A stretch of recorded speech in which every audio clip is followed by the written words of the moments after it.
والسابقون الأولون من المهاجرين والأنصار والذين اتبعوهم بإحسان رضي الله عنهم ورضوا عنه.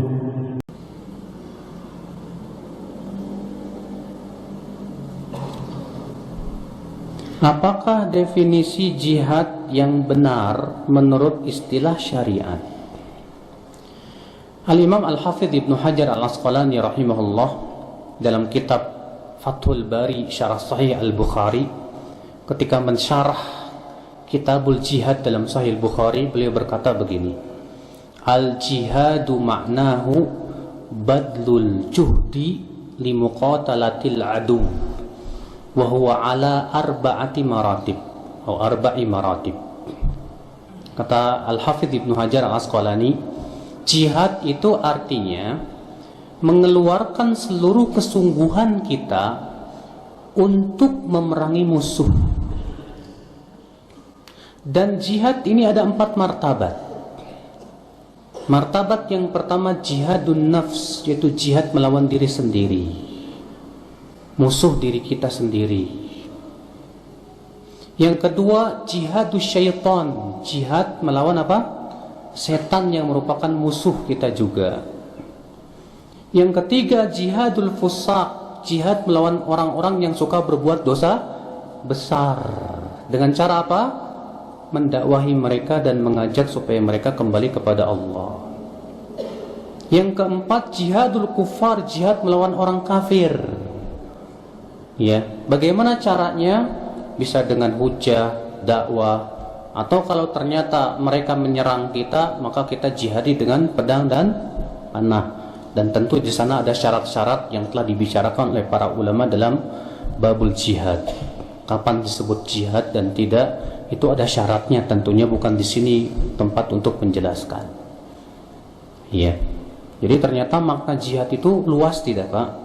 Jihad itu luas, di mana tujuan makna jihad itu artinya mengeluarkan seluruh kemampuan kita untuk melawan musuh, baik musuh yang ada pada diri kita sendiri, musuh berupa setan, musuh juga berupa setan manusia. Ya.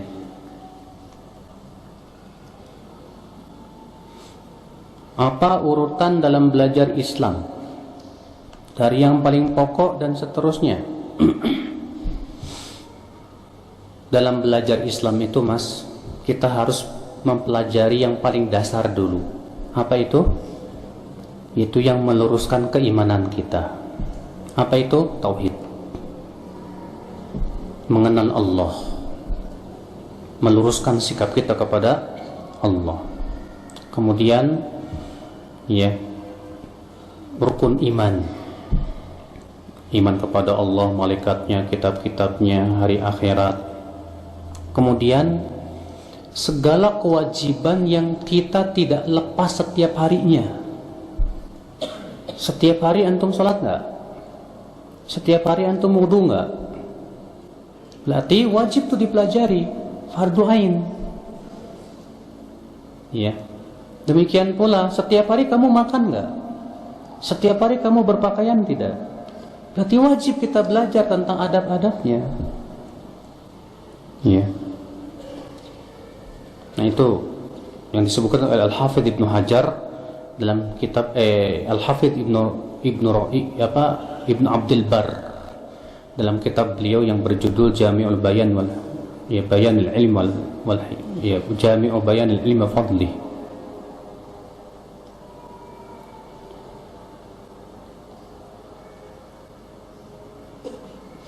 Bagaimana cara menjelaskan atau mendakwahi orang yang bersikukuh tentang pentingnya atau tidak boleh merubah lafaz-lafaz syariat karena mereka berpendapat yang penting substansinya?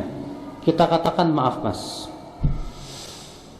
bahasa Allah dan Rasulnya lebih fasih daripada bahasa Anda.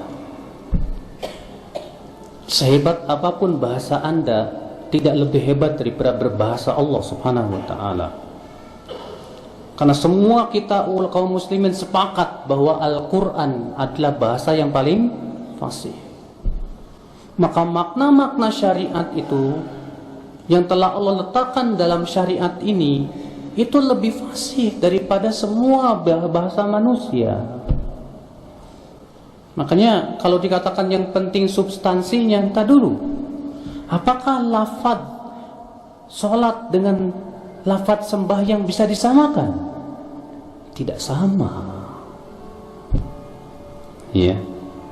Sholat telah ada penjelasannya dari para ulama lafadznya, syariatnya juga, syaratnya, rukunnya. Sedangkan sembahyang kan mutlak, Pak. Sudah saya sebutkan tadi, orang Buddha sembahyang, orang Nasrani sembahyang, orang ini sembahyang. Lalu apa yang membedakan sembahyangnya kita dengan mereka? Tentu dengan lafaz. Lafaz apa yang telah didefinisikan oleh para ulama? Lafaz syariat itu apa itu? Salat. Iya.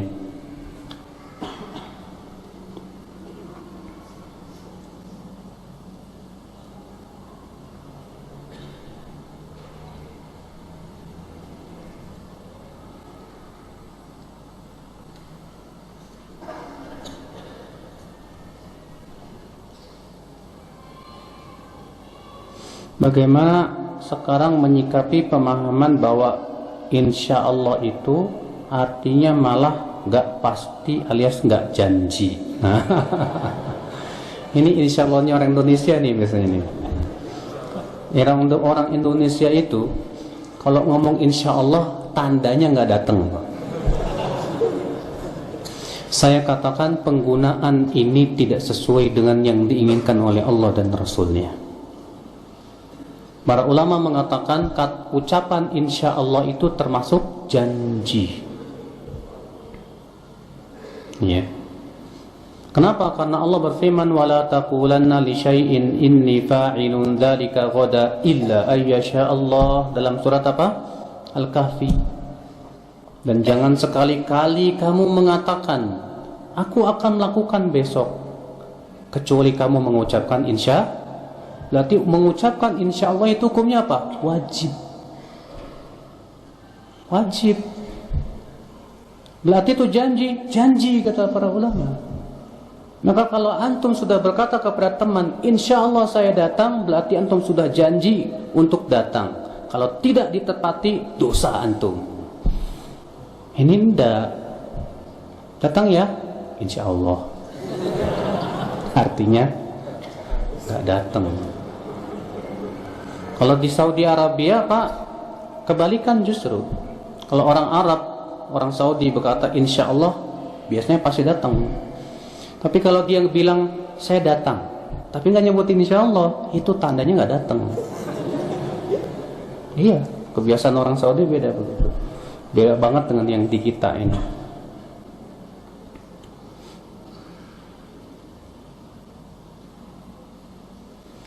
Apakah terjemahan Al-Quran bahasa Indonesia sesuai dengan arti sebenarnya dalam bahasa Arab?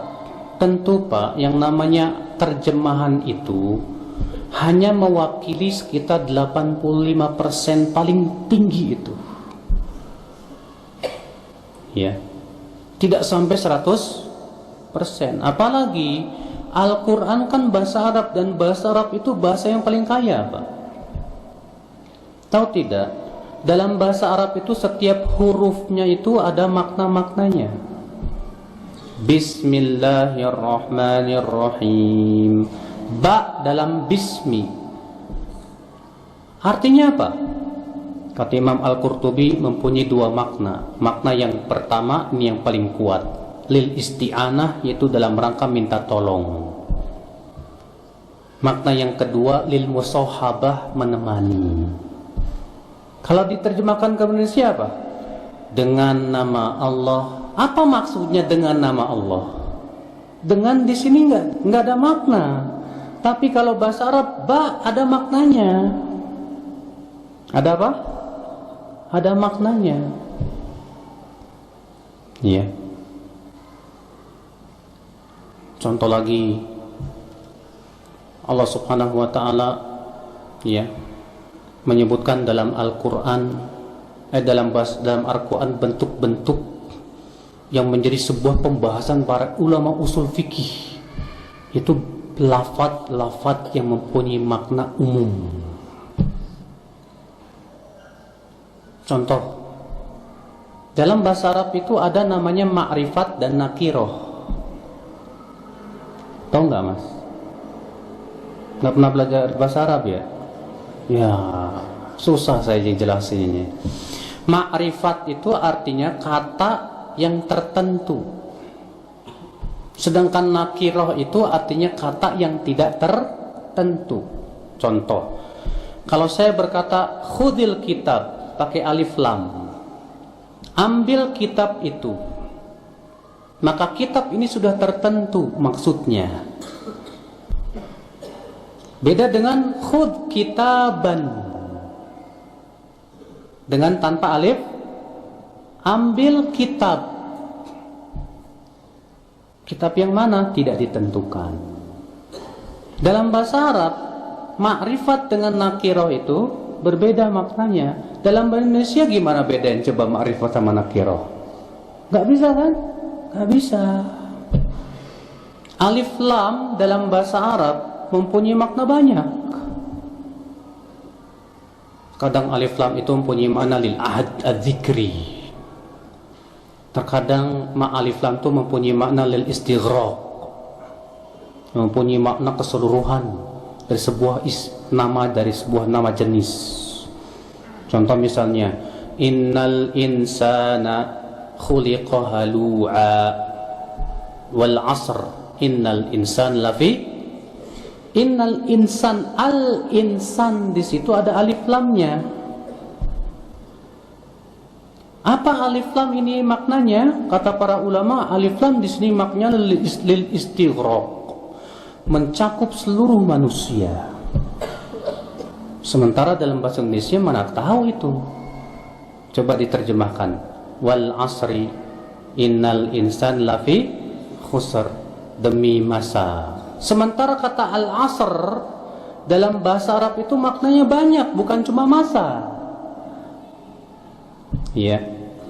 Tapi kalau bahasa Indonesia diterjemahkan cuma satu, demi masa. Sesungguhnya manusia itu dalam keadaan merugi. Manusia yang mana? Kan tidak ditentukan.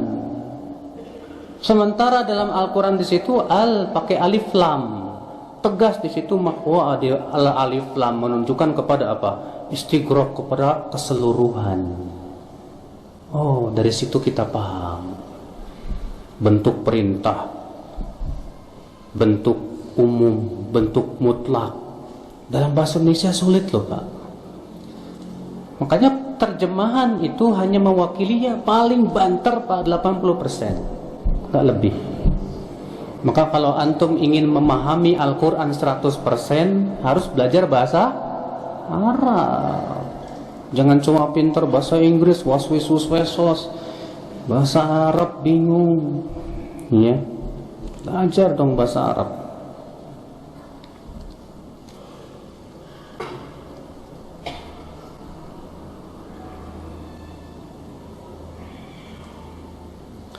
Belajar dari Arab itu jangan dibawa jenggot dan gamisnya, tapi bawalah ilmunya.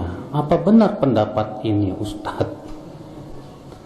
Loh, justru kita belajar ilmunya, kita jadi tahu kalau jenggot itu diajarkan oleh Rasul. Rasulullah berjenggot gak? Menganjurkan umatnya berjenggot gak? Iya. Ya. Jadi kalau kita berjenggot ngikutin sunnah Rasul salah. Justru itu yang menyalahkan yang salah. Sekarang ada nggak Nabi dan Rasul yang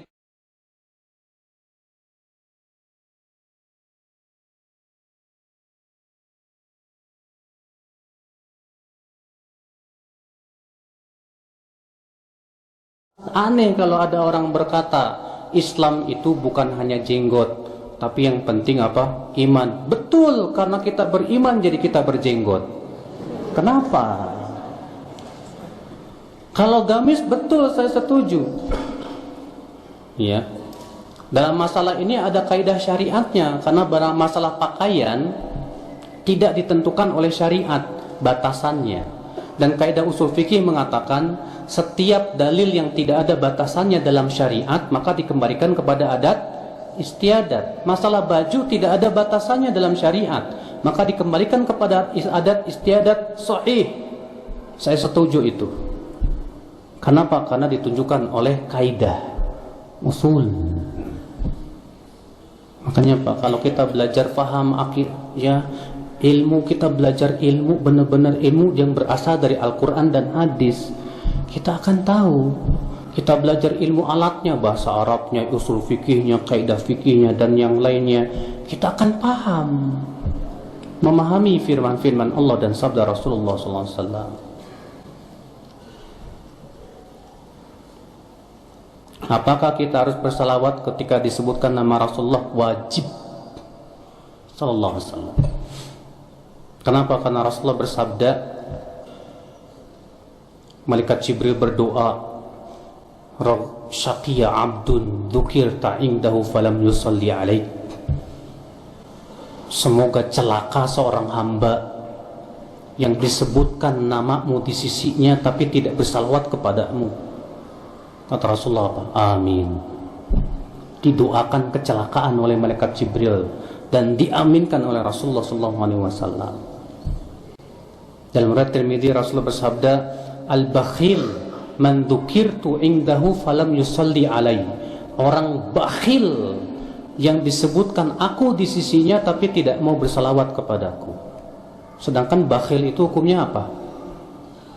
Haram tidak? Haram. Ya.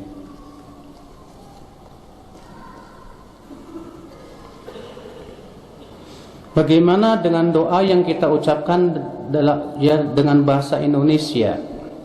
Apakah itu melanggar lafaz syariat? Tidak. Kenapa? Karena dalam hal ini yang namanya doa disesuaikan dengan kemampuan masing-masing. Ya. Lafaz-lafaz syariat hanya memutlakkan berdoa saja. Dan tentunya doa-doa yang ada dalam Al-Quran dan hadis itulah yang lebih utama. Tapi kalau kita mau berdoa dengan lafaz kita sendiri, seluruh ulama sepakat boleh, nggak apa-apa. Iya. Apa hukumnya istri membentak suami? Ya nggak boleh dong, Mak. Aduh, ini dosa gede ini. Ya, dosa besar itu. Dan apa boleh suami memboikot atau mendiamkan istri tidak bicara sampai si istri minta maaf? Boleh. Ada dalilnya? Ada. Ya. Zainab bintu Jahsh berkata, Zainab bintu Jahsh pernah mengucapkan kata-kata yang membuat Rasulullah marah. Maka Rasulullah tidak mengajak Zainab berbicara sebulan lamanya. Pernah suatu ketika istri-istri Nabi SAW minta tambahan nafkah ke Rasulullah. Maka Rasulullah marah sekali. Maka Rasulullah tidak mau mengajak bicara mereka selama sebulan lamanya.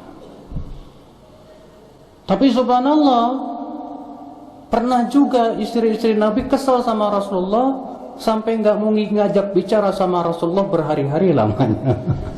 Gantian.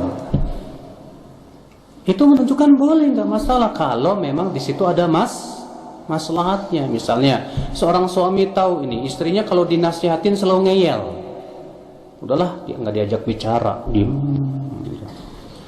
Kalau didiemin biasanya lebih menyakitin, Mas. Udah biarin aja, cuekin, tidur, ya, dicuekin sampai dia mau minta maaf, nggak apa-apa.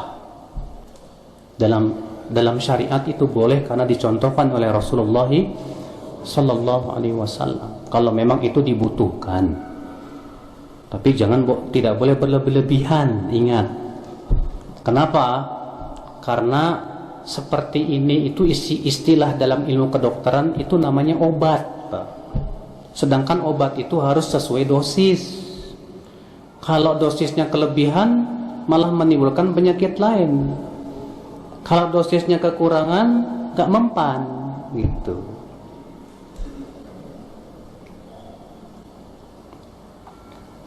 Jika setelah melaksanakan kebaikan, misalnya sholat, setelah sholat lanjut bermain video game, apakah itu tanda amal kita tidak diterima? Saudaraku, Allah mengatakan inna sholata tanha 'anil fahsya'i wal munkar. Sesungguhnya sholat itu mencegah dari perbuatan keji dan mungkar. Main game keji enggak? Enggak. Mungkar enggak. Mubah saja kan? Mubah. Berarti tidak menunjukkan tidak diterima? Ya enggak sih. Kecuali kalau antum habis waktunya buat main game. Ini pertama. Yang kedua, Islam menganjurkan kita untuk meninggalkan hal-hal yang tidak bermanfaat, tidak? Allah berfirman dalam surat Al-Mu'minun, qad aflahal mu'minun alladzina hum fi salatihim khashi'un walladzina hum 'anil lagwi mu'ridun. Sungguh telah beruntung orang yang beriman. Siapa? Yaitu orang yang khusyuk dalam salatnya dan orang-orang yang meninggalkan perbuatan yang sia-sia. Kalau antum main game, manfaat nggak? Ada nggak manfaatnya? Syekh Utsaimin berkata, ditanya, Syekh, bagaimana kalau saya tidak bisa, saya ini masih muda, belum menikah, dan saya syahwatnya menggebu-gebu, sementara saya belum mampu untuk menikah, dan saya tidak bisa meninggalkan pikiran kotor kecuali dengan main game. Baca Quran gak bisa khusyuk, yang lain gak bisa khusyuk, zikir pun gak bisa khusyuk, baru bisa hilang dengan main game. Kata Syekh Utsaimin apa? Ya udah kamu main game. Kenapa? Karena kaidah syariat mengatakan apabila kita dihadapkan pada dua perkara, dua-duanya mudarat, maka ambil mudarat yang paling ringan. Itu kaidahnya. Ya.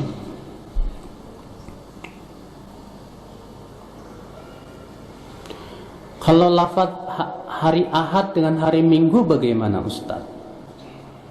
Iya. Ya tentu Ahad lebih bagus dong, Pak, daripada disebut dengan hari Minggu. Walaupun apakah berarti harus menggunakan Ahad bukan Minggu? Ini wallahu a'lam nggak masalah sebetulnya.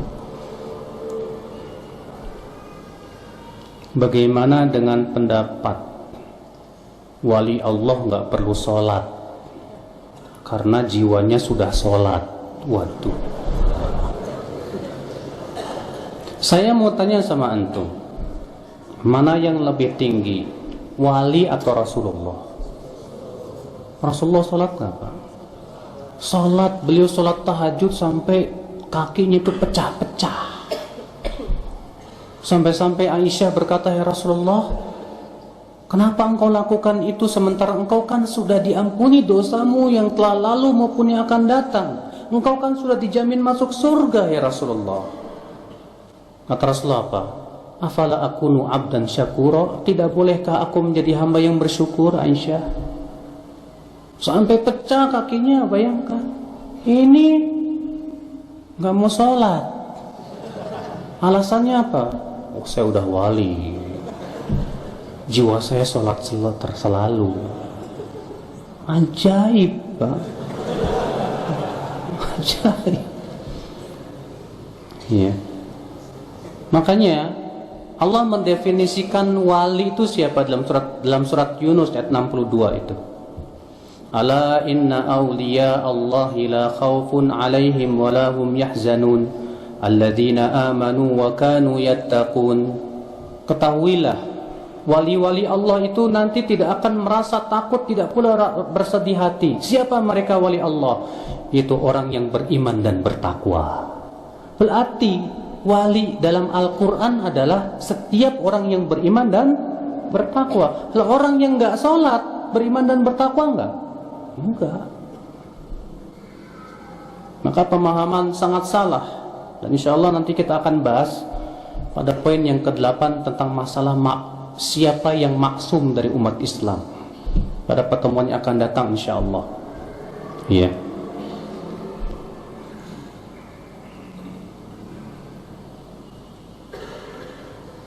Bagaimana makam yang tidak terawat oleh keluarga mayat dan akhirnya ditimpa dengan mayat yang baru?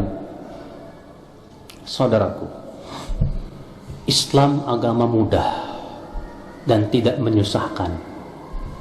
Allah berfirman, "Wa ma ja'ala 'alaikum fid dini min haraj." Dan Allah tidak menjadikan dalam agama ini sesuatu yang memberatkan. Islam, Rasulullah SAW melarang kuburan di semen, di plester, dilarang oleh Rasulullah SAW dalam riwayat Tirmidzi. Apa hikmahnya?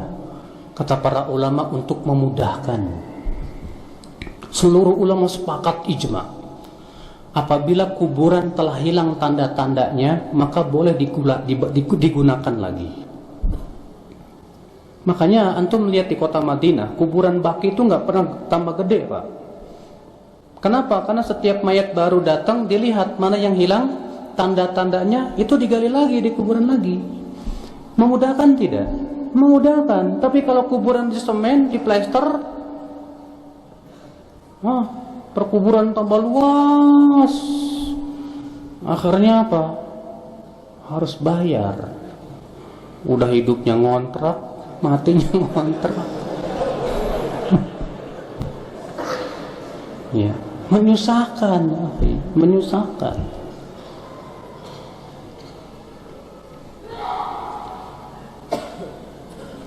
Bagaimana memuliakan mertua yang murtad? Tetaplah berakhlakul karimah kepada dia. Tunjukkan bahwa Islam tidak seperti yang dia yakini. Kan terkadang dia murtad karena beranggapan Islam itu begini dan begini dan begitu. Justru kita harus memperlihatkan bahwa Islam tidak seperti yang dia yakini. Fahamkan bahwa Islam itu agama mulia, agama para nabi dan rasul.